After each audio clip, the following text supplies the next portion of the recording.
Yéndonos precisamente al presente, hablaba usted justamente a través de su cuenta de X de un tema importante, algunos rasgos de la reforma judicial necesaria, decía usted. Sí, a ver, dígame ponerlo en el contexto. ¿Qué me pasó en algunas en FEPADE? Recuerdo haber solicitado una orden de aprehensión contra un gobernador de Aguascalientes, por algo que estaba perfecto del PRI, y el juzgado de distrito lo negó, diciendo que no era competente, y lo mandó a otro juzgado. El otro juzgado también dijo que no era competente y se planteó el tema como ante un tribunal colegiado. Y la verdad es que no resolvían. Yo lo que quería era que me libraran una orden de aprehensión en contra del gobernador, que estaba dejando las funciones, para que en el momento que se dejara la función se pudiera complementar la orden. Pero fueron el temor de los jueces a no meterse con la estructura del poder, fue lo que generó que ese caso no avanzara. También recuerdo en la UIF, a ver, me tocó cabeza de vaca. No puede ser posible que un juez de distrito le otorgue 12 amparos y siempre tenga la razón cabeza de vaca, su fiscal anticorrupción, su esposa, que les descongelaron las cuentas, porque generalmente pasaba con personas de poder. ¿Qué sucedía? Y vuelvo al tema de la simulación.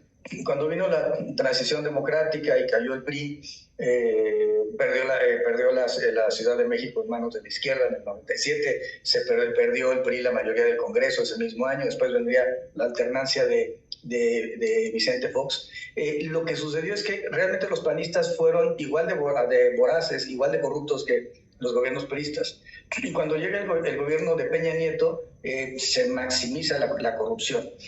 Pero a lo que iba es que en teoría pues, había una división de poderes, pero todos sabíamos que el presidente de la República, vía García Luna en el caso de Calderón, o vía Humberto Castillejos con Peña Nieto, les decía a los ministros cómo tenían que resolver los casos.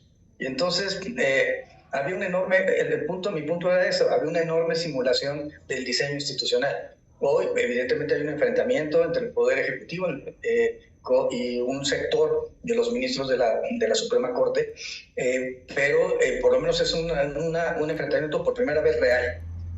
Porque pues, el presidente pues, ha planteado cuáles son sus líneas de conducción, han sido muy claras desde el día 1 del mandato en 2018 hasta la fecha.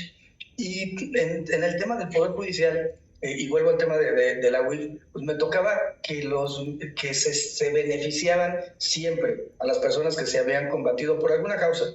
Se beneficiaba con amparo, se les devolvían las cuentas.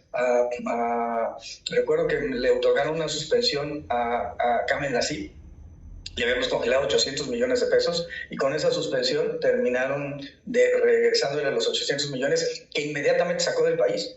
Perdón, eso es una afectación a la propia economía del país. Y muchas veces los jueces, las juezas están pensando en su núcleo, endogámicamente protegerse. Yo creo que este es un tema que efectivamente tiene que cambiar y tiene que haber una perspectiva de largo plazo.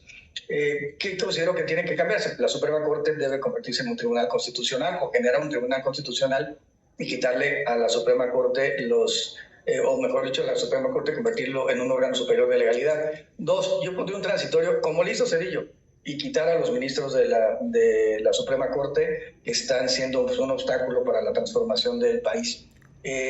No es algo nuevo, Cedillo lo hizo, y seguramente van a querer atacar a la doctora Sheinbaum si viene el proyecto en esas, o al presidente López Obrador en ese tenor, pero es algo que se tiene que hacer. O sea, no se puede ver una nueva forma de entender el derecho, que privilegie los derechos sociales, por ejemplo, con personas que no están acostumbradas a entender ese giro.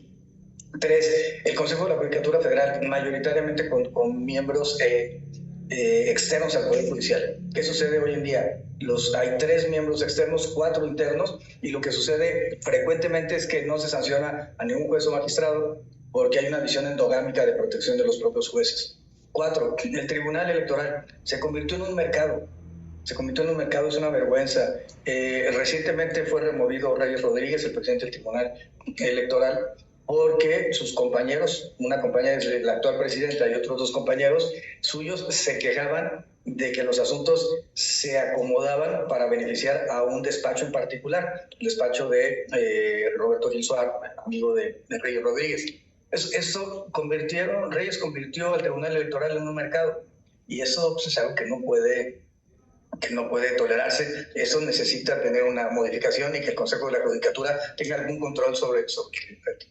Pero lo que más me interesa es la justicia de la calle, la justicia cívica, la justicia municipal, cómo detener la violencia familiar, cómo que no tengan que pasar una persona 4 horas denunciando ante el Ministerio Público por un robo a la casa de habitación. Necesitamos que haya un verdadero servicio civil de carrera en los ministerios públicos, que se fortalezca la posición de las policías para que desarrollen un buen trabajo de investigación y sobre todo atender las violaciones, atender los temas, disminuirlos, el secuestro, llevar a los responsables ante los tribunales, sea un tipo que se haya robado 2,000 millones de pesos, como sucedió con la estafa siniestra en Hidalgo, o sea una persona que haya violentado a su entorno familiar. Lo más importante, creo yo, es que necesitamos una reforma al Poder Judicial que no sea para el fortalecimiento de las élites del Poder Judicial, sino que sea para el fortalecimiento del sistema de justicia que le llegue a los ciudadanos. Veía que estaban publicando algunos en las cuentas de X que vienen invirtiendo mucha lana para esta campaña sucia en tu contra, precisamente gente del calderonismo, pues creo que son los que más te traen en jaque ahí, este grupo calderonista, Gil Suárez, Javier Lozano y estos, ¿no? Sí, pero a ver, yo diría, sí, efectivamente todas las denuncias que tengo las han presentado ellos, en realidad Roberto Gil y Cabeza de Vaca, pero bueno, Lozano es el saco de puse su buzón, entonces lo traen ahí de acompañamiento para que ponga tweets, pero digamos no es una gente seria. A ver, yo sí diría, ¿qué pasó? Un poco explicando qué fue lo que sucedió. Este grupo de los panistas rebeldes que empezaron en el sexenio Peña Nieto a ganar con el apoyo de Osorio algunas gubernaturas. Y en esas gubernaturas pensaron que en el 2018 alguno de ellos iba a ser el candidato a la presidencia de la República. La verdad es que por un lado Anaya les escondió la candidatura dentro del PAN y por otro lado pasó un vendaval llamado Andrés Manuel López Obrador que los barrió y llegó con 53% de la votación. Ya en el sexenio del presidente, lo que intentó este grupo es hacer la Alianza Federalista, que ha sido el fracaso político más importante del sexenio de la oposición. ¿Y qué quisieron? Se separaron 10 gobernadores de la CONAGO, priistas de MC y del PAN, encabezados por Cabeza de Vaca. Cabeza de Vaca pensaba que iba a ser el candidato de la oposición en el 24 a la presidencia de la República, pero pues no contaba con que al presidente, a la entonces secretaria de Gobernación, iba a generar una tensión con el gobierno federal. Y resulta que con un modelo de riesgo que se hizo en la Unidad de Inteligencia Financiera viendo Tamaulipas, encontramos que el sistema, la computadora, arrojaba como uno de los 10 casos de lavado de dinero en Tamaulipas, precisamente a Cabeza de Vaca y a su familia. Y empezamos a hacer la investigación y el presidente lo que planteó, y siempre me decía lo mismo, es, a ver, nosotros no vamos a hacer tapadera de nadie, si hay algo irregular, denúncialo, y que la Fiscalía General de la República sea quien determine. Y encontramos elementos, a ver, es normal que un papá de Cabeza de Vaca gaste 600,000 pesos, reciba $600,000 en un día en efectivo. La verdad es que no, lo que el presidente decía, lo que no suena lógico suena metálico. Y, Cabeza de Vaca tiene 28 inmuebles en México y en Estados Unidos, tiene ranchos que están a nombre de terceros donde se han encontrado cuerpos humanos, donde se han encontrado, donde tiene ranchos de energía eólica con empresas que él estuvo desde el gobierno impulsando para que llegaran a instalarse en Tamaulipas, y eso pues en buen español se llama corrupción. Se denunció, la Fiscalía hizo suya la denuncia, integró la carpeta, solicitó el desafuero. La sección de estructura me llama que comparezca yo y el procurador fiscal y sigue el proceso en contra de Cabeza de Vaca hasta el libramiento de las órdenes de aprehensión. Y nuevamente me toca enfrentarme con ellos apoyando yo jurídicamente a Américo Villarreal. Entonces me tocó apoyarlo en la campaña y ellos no pensaron que fueran a perder Tamaulipas.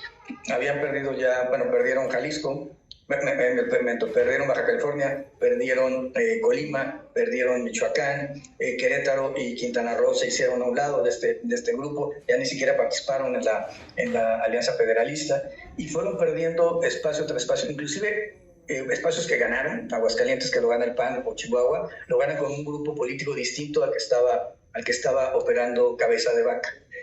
Financian ilegalmente la campaña de Pedrosa en San Luis Potosí y le gana Gallardo al candidato de Cabeza de Vaca. Entonces, todos estos temas son temas que en su imaginación, Cabeza de Vaca iba a ser presidente de la República. Y me echa la culpa y por eso me dice Sicario Nieto, porque sus absurdas aspiraciones gubernamentales. Y esa es la realidad. Sí, no, y el tema con Saco de Pus es que le metí un negocio que traían de una empresa de parquímetros en Pachuca, porque estaba extorsionando a la autoridad municipal. Y bueno, y también,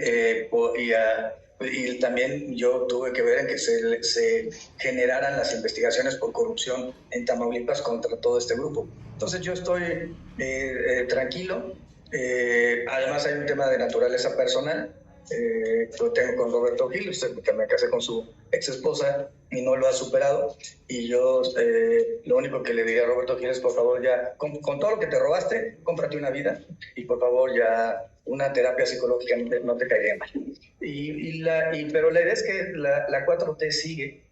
¿Qué sucedió? Pues la verdad es que la oposición consiguió una candidata pues más bien mediocre, no seria, y por otro lado la 4T pues, tiene una científica con una visión de Estado que pues, marca diferencias y que evidentemente va a ser la próxima presidenta de la República. Venga.